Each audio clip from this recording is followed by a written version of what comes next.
تم پر مرا ہوا جانور اور بہتا لہو اور سور کا گوشت اور جس چیز پر اللہ کے سوا کسی اور کا نام پکارا جائے، اور جو جانور گلا گھٹ کر مر جائے، اور جو چوٹ لگ کر مر جائے، اور جو گر کر مر جائے، اور جو سینگ لگ کر مر جائے، یہ سب حرام ہیں۔ اور وہ جانور بھی جس کو درندے پھاڑ کھائیں، مگر جس کو تم مرنے سے پہلے ذبح کر لو،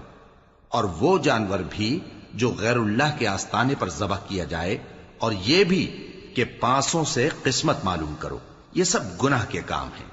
آج کافر تمہارے دین سے نا امید ہو گئے ہیں تو ان سے مت ڈرو اور مجھی سے ڈرتے رہو۔ آج میں نے تمہارے لیے تمہارا دین کامل کر دیا ہے اور اپنی نعمتیں تم پر پوری کر دی، اور تمہارے لیے اسلام کو بطور دین پسند کر لیا۔ ہاں، جو شخص بھوک میں ناچار ہو جائے